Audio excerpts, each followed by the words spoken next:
নমস্কার বন্ধুরা, আমি রণদীপ। হিস্ট্রি দর্পণ এডুকেশনাল চ্যানেলে তোমাদের সকলকে আবারও স্বাগত। আজ আমাদের আলোচনার মূল বিষয় হলো তোমরা যারা কল্যাণী ইউনিভার্সিটিতে 6 সেমিস্টারে উঠেছো এবং তোমাদের মেজর সাবজেক্ট হিসেবে ইতিহাস রয়েছে, তোমাদের এই 6 সেমিস্টারে ইতিহাসে কী ধরনের সিলেবাস রয়েছে মেজর সাবজেক্টে সেই বিষয়টা নিয়ে আমরা আলোচনা করব। ইতিমধ্যে আমরা কিন্তু পূর্বে দুটো ভিডিওতে হিস্ট্রি মেজর, এবার তোমাদের 6 সেমিস্টারে ৩টি পেপার কিন্তু রয়েছে ইতিহাসের। এর মধ্যে আমরা কিন্তু দুটো পেপার অলরেডি সিলেবাস কি ধরনের হতে পারে সেই সম্পর্কে কিন্তু আলোচনা করেছি এবং সিলেবাস কি আছে তোমাদের ইউনিভার্সিটির অধীনস্থ ইতিহাসে। অর্থাৎ তোমাদের এই ইতিহাস মেজরের সিলেবাসকে কিন্তু ৩টে টপিকে ভাগ করা হয়েছে: 6.1 কোর্স, 6.2 কোর্স এবং 6.3 কোর্স। আর আমরা 6.1 এবং 6.2 কোর্সটা অলরেডি আলোচনা করে দিয়েছি এবং আজকে আমরা আলোচনা করব 6.3 যে কোর্সটা রয়েছে তোমাদের সেটি সম্পর্কে। তোমরা অনেকেই বারবার করে বলেছো যে অবশ্যই তুমি যেহেতু এই দুটো সিলেবাস জানালে, তৃতীয় পেপারের সিলেবাসটাও যাতে ইতিহাসের মেজরের অবশ্যই তোমাদের জানাই। সেজন্যই কিন্তু আমরা এটাও জানিয়ে দিচ্ছি যাতে তোমাদের সকলের সুবিধা হয়। শুধু তাই নয়, এই ৩টে সিলেবাস জানানোর পাশাপাশি আমরা এর পরবর্তী ভিডিওগুলোতে আমরা কিন্তু তোমাদের কি সংক্রান্ত বই পড়তে হবে, কোন কোর্সের জন্য অবশ্যই কিন্তু তোমাদের আমরা জানিয়ে দেব। বুঝেছো? তাহলে তোমাদের কিন্তু অনেকটাই উপকার হবে। আর চলো শুরু করার আগে প্রথমে একটু বলি, তোমরা যারা চ্যানেলে নতুন আছো অবশ্যই কিন্তু চ্যানেলটিকে সাবস্ক্রাইব করে নোটিফিকেশন অন করে রাখবে এবং বন্ধু-বান্ধবদের মাঝেও কিন্তু শেয়ার করতে একদম ভুলবে না। তাহলে চলো শুরু করা যাক আজকের কোর্স 6.3। তোমাদের কি রয়েছে কোর্সটাতে আগে দেখে নাও। Modern Europe from nationalism to socialism, অর্থাৎ আধুনিক ইউরোপের জাতীয়তাবাদ থেকে সমাজতন্ত্র পর্যন্ত। এটাতেও কিন্তু যে সিলেবাস কোর্সটা রয়েছে সেক্ষেত্রে তোমাদের 4টে ইউনিটে কিন্তু ভাগ করে আলোচনা করা আছে, অর্থাৎ ইউনিট 1, 2, 3, 4। ইউনিট 1 রয়েছে the age of change of continuity, the liberal revolution 1830 to 1850, transformation of the Russian society, remaking of Eastern Europe, অর্থাৎ পূর্ব ইউরোপের পুনর্গঠন এবং উদার বিপ্লব, বিশেষ করে 1830 থেকে 1850 পর্যন্ত, এবং রাশিয়ায় সমাজের পরিবর্তন এবং ধারাবাহিকতায় যে একটা পরিবর্তন ছিল সেটা সম্পর্কে আলোচনা করতে হবে। ইউনিট 2 তে রয়েছে the economic revolution, consolidation of capitalism and formation of big national state in Germany and Italy, imperial advances before and after Bismarck, developments in eastern Europe, the new balance of power, Europe divided, অর্থাৎ অর্থনৈতিক বিপ্লব, পুঁজিবাদের সুসংহতকরণ এবং Germany ও ইতালিতে বৃহৎ জাতীয় রাষ্ট্র গঠন, বিসমার্কের আগে এবং পরে সাম্রাজ্যবাদী অগ্রগতি এবং পূর্ব ইউরোপের উন্নয়ন, ক্ষমতার নতুন ভারসাম্য এবং ইউরোপের বিভক্ত।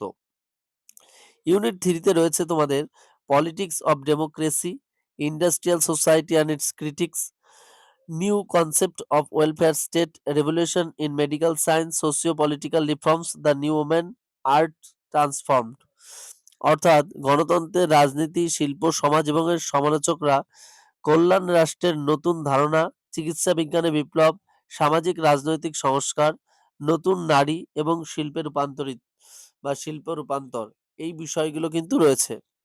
আর ইউনিট 4 এ রয়েছে the socialist challenge, from utopian to Marxian socialism, the German, French and Russian variety of socialist politics, অর্থাৎ ইউটোপিয়ান থেকে মার্ক্সীয় সমাজতন্ত্রের দিকে সমাজতান্ত্রিক চ্যালেঞ্জ, জার্মান, ফরাসি এবং রাশিয়ান সমাজতান্ত্রিক রাজনীতির বৈচিত্র্য। এই 4টে টপিক বা ইউনিট কিন্তু তোমাদের পড়তে হবে এই 6 সেমিস্টারের 6.3 যে কোর্সটা রয়েছে সেটাতে। তাহলে তোমরা যদি এই 3টে সিলেবাসই কিন্তু আমি আলোচনা করে দিলাম, তোমরা এই 3টে সিলেবাসই খুব ভালো করে আগে দেখবে। তারপর কিন্তু তোমরা সেই সংক্রান্ত বই যারা পড়তে ইচ্ছুক আছো অবশ্যই কিন্তু তারপর তোমরা বইগুলো কিনবে। আর তোমরা যারা পিডিএফ সংগ্রহ করার জন্য ও বলছো বা মেসেজ করছো তাদেরকে বলবো একটু ওয়েট করো, একটু ধৈর্য ধরো। ঠিক সময় মতো দেবো, তোমরা যাতে পড়ে ভালোভাবে পরীক্ষা দিতে পারো। আমি ঠিক সময় মতোই তোমাদের পিডিএফ দেবো। তোমরা অপেক্ষা করো। আর তোমরা যারা পিডিএফ সংগ্রহ করেছো পরবর্তী তে বুঝতে পেরেছো অবশ্যই যারা ৫ম সেমিস্টারে পরীক্ষা দিয়ে আসলে মেজর হিস্ট্রি, যে হিস্ট্রি দর্পণ থেকে কেমন কমন আসে। আর এত স্বল্প প্রশ্ন আশা করি তোমাদেরকে কিন্তু কখনো কেউ দিতে পারবে না এবং দেয়ওনি। শুধুমাত্র ২৩ টা ২৫ টা করে আমি তোমাদের প্রশ্ন দিয়েছিলাম এবং অধিকাংশ প্রশ্নই কিন্তু তোমরা তার ভেতর থেকে বড় প্রশ্ন কমন পেয়ে গেছো। আর ঠিক একইভাবে আমি কিন্তু এই তোমাদের 6th সেমিস্টারেও হিস্ট্রি মেজরের যে ৩ টে পেপার রয়েছে, তোমাদের এক্ষেত্রে কিন্তু এবার কোনো মাইনর পেপার থাকবে না। বারবার করে বললাম, এই ৩ টে মেজর পেপারের ক্ষেত্রেও কিন্তু আমি হুবহু সেরকমই কিন্তু তোমাদেরকে কমন দেওয়ার চেষ্টা করব। যাতে তোমরা 100% কি 200% কমন এবং তোমাদের এফোর্টটা সম্পূর্ণভাবে দিতে পারো। তা তোমাদের আরেকটা ভালো খবর দিই, যেটা হলো তোমরা যদি এই কলেজের পুরো সেমিস্টার অর্থাৎ তোমাদের যে ৮ টা সেমিস্টার হবে, তোমরা যদি 75% নাম্বার পেতে পারো, তাহলে কিন্তু তোমরা অনেকেই যারা পরবর্তীতে প্রফেসর হতে চাও, স্বপ্ন দেখছো অথবা পিএইচডি করতে চাও বা গবেষণা করতে চাও, তারা কিন্তু অবশ্যই নেট অথবা সেট পরীক্ষায় কিন্তু বসতে পারবে। অর্থাৎ ৮ টা সেমিস্টার মিলিয়ে তোমাদের যদি 75% নাম্বার থাকে। আর এ সংক্রান্ত আরেকটা কথাও বলি, তোমাদের কারো যদি 75% না থাকে, তাহলে কিন্তু অবশ্যই তোমরা ফার্স্ট ক্লাস পাবে, খুবই ভালো কথা। 4 year degree with graduation certificate তোমাদের কমপ্লিট হবে, খুব ভালো কথা।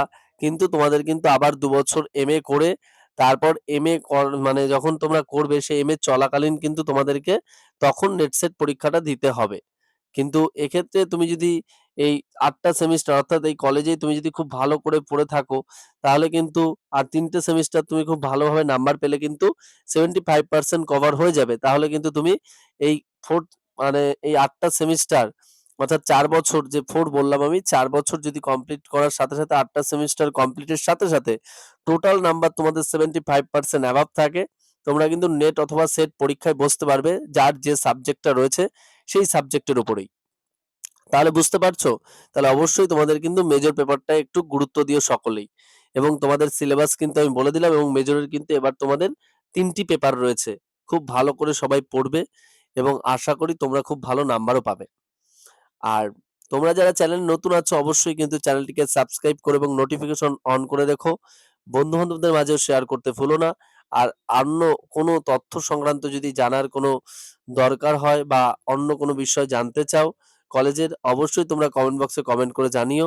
আমি চেষ্টা করব তোমাদেরকে সে ধরনের ভিডিও সংক্রান্ত কোনো তথ্য একটা ভিডিওর মাধ্যমে দেওয়ার অথবা তোমাদেরকে জানিয়ে দেওয়ার। আর ভিডিওটি সম্পূর্ণ দেখার জন্য তোমাদের সকলকে অসংখ্য ধন্যবাদ। তোমরা সকলে এভাবেই সাপোর্ট করো এবং পাশে থেকো। পরবর্তী ভিডিওতে আমি তোমাদের নতুন, নতুন কিছু ইউনিক তথ্য তুলে ধরবো যেগুলো তোমাদের খুব কাজে লাগবে এবং এই ৬ষ্ঠ সেমিস্টারের ক্ষেত্রে খুব উপকার পাবে তোমরা। তাহলে তোমরা অবশ্যই কিন্তু ভিডিওগুলোকে ফলো করো এবং খুব ভালোভাবে কিন্তু তোমরা সেটাকে লক্ষ্য করো। তাহলে তোমাদের খুব ভালো হবে। আর অবশ্যই আমি কিন্তু পরবর্তী ভিডিওতে তোমাদের যে কি ধরনের বই পড়া উচিত আমি কিন্তু সেই বইগুলোর নাম কিন্তু তোমাদের বলে দেব। ৩ টে কোর্সের ক্ষেত্রেই। History major 6 semester Kalyani university.